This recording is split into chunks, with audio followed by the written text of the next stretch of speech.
Cheyenne Frontier Days got the moniker of Daddy of them all because it literally was the first big rodeo anywhere.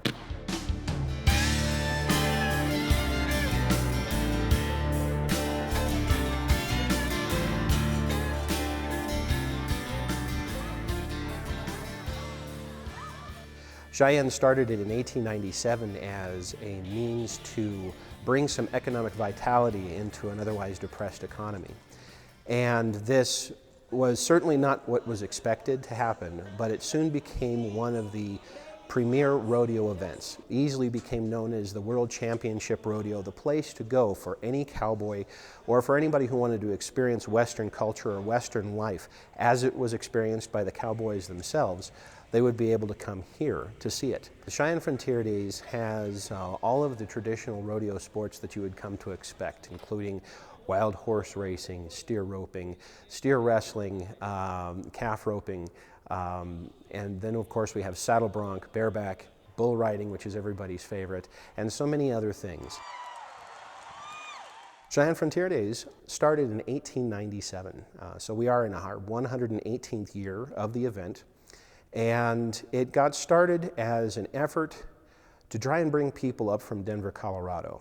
There was a gentleman by the name of Frederick Ainger who was a railroad agent, and he was trying to find excursions to get more people to ride passenger trains from Denver to the outlying communities so that the Union Pacific would make money.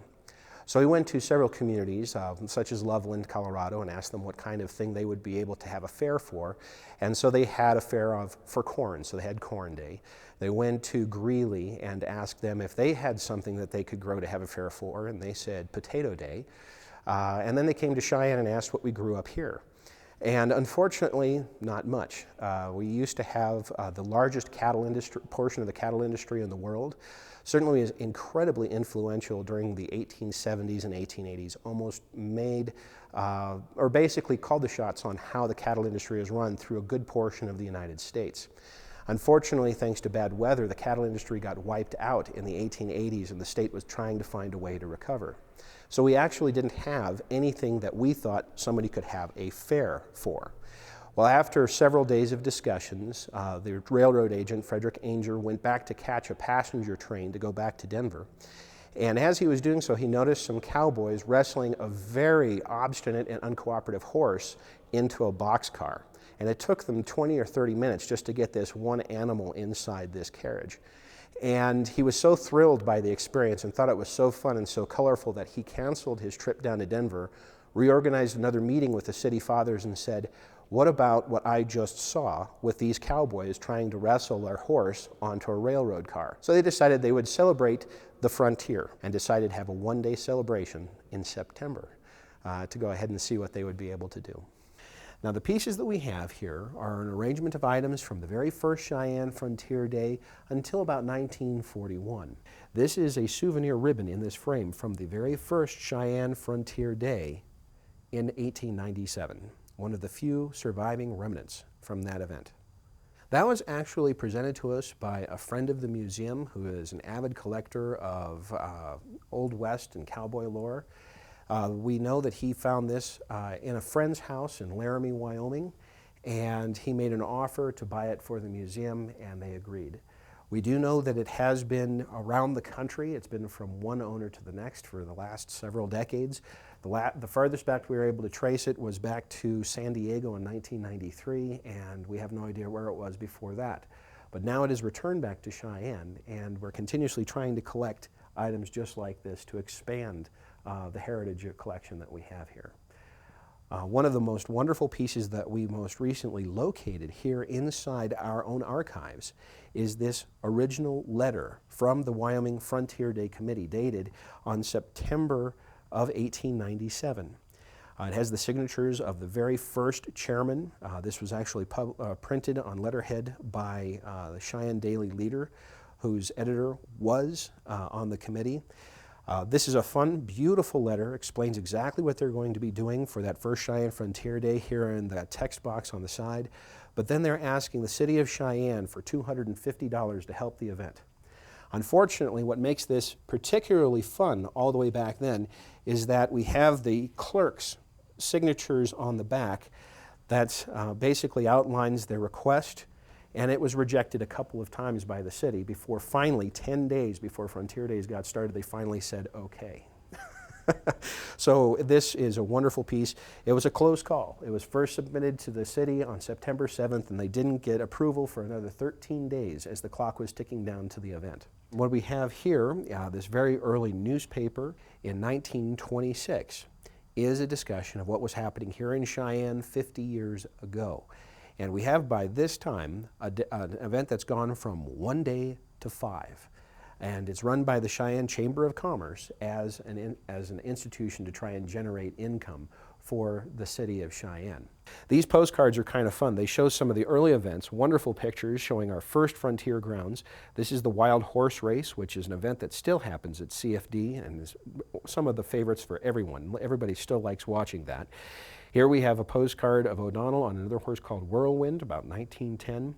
This wonderful picture we have here is Goldie St. Clair, who's a champion bronc rider of the world at this time, who's here at Cheyenne Frontier Days riding in front of a crowd. And of course we have cowboys, cowgirls, events, but probably one of our most famous animals that has ever graced Cheyenne Frontier Days is Old Steamboat, this wonderful horse in this picture that you see here. He had a broken nose as a colt, so every time he started charging around the arena, he would huff and puff like a steamboat, so he got his name that way.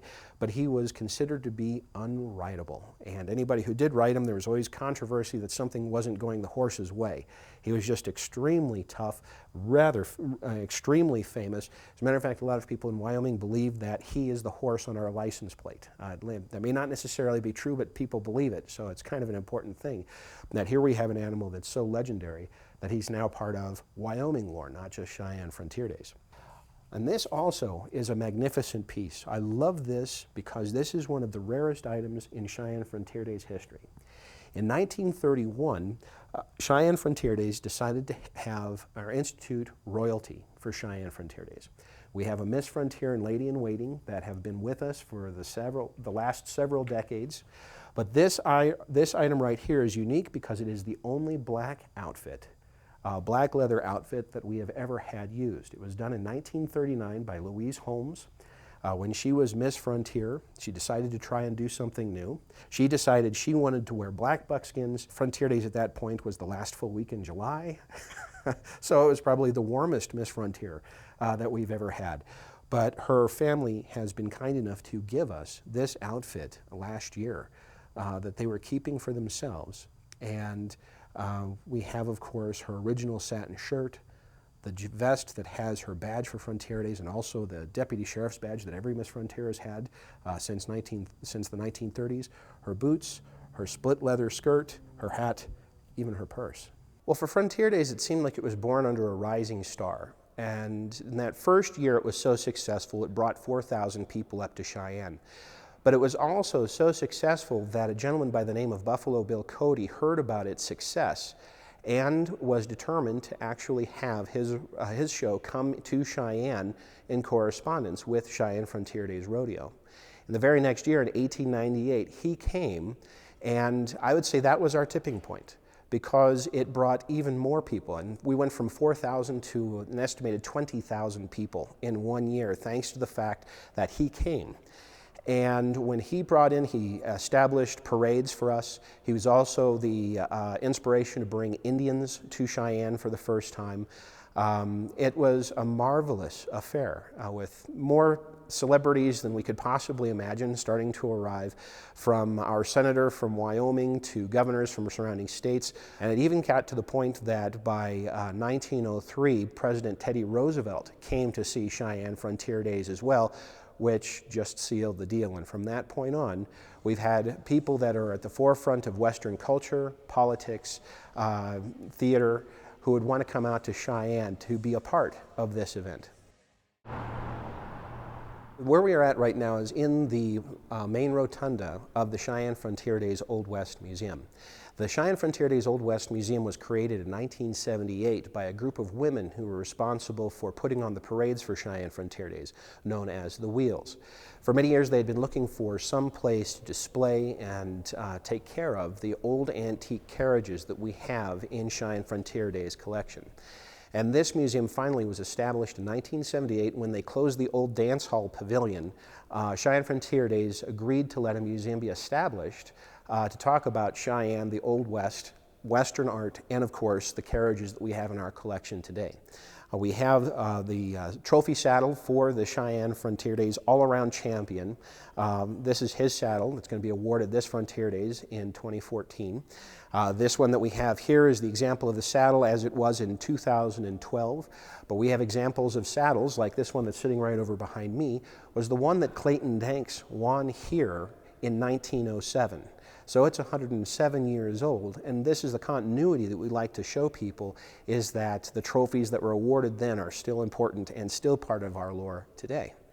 So we collect not only Cheyenne Frontier Days memorabilia, but we also have other pillars of our collection that we like to maintain. Cheyenne Frontier Days has the largest working carriage collection in the world. It's one of the 3 largest carriage collections in the United States, the largest one west of the Mississippi River, and we use most of our vehicles. There's 168 vehicles in the collection, and about 140 of those roll every year in every parade 4 times a year. All right, we're just getting on the other side. Getting on this side. As a matter of fact, we are exactly 3 days out from launch. The city, the volunteers are busily painting, freshening things up, cleaning things. We also had a huge effort by volunteers to get the parade vehicles in order. So you can imagine, to have 140 carriages rolling, it's a real spectacular affair to get everything from the military to the floats to marching bands and these carriages to start rolling in our parades. And so we had many volunteers who are in the process of trying to get that done. We got the cattle drive. They actually brought the livestock in. They drove it in by cattle. That came in yesterday morning, Sunday. Those animals are now ready to compete over at Cheyenne Frontier Days, and so now they're being cared for. With the large number of visitors that come every year, the event continues to have the original purpose of trying to bring economic vitality to the city of Cheyenne and even into the entire Front Range region, both here in Wyoming and Colorado.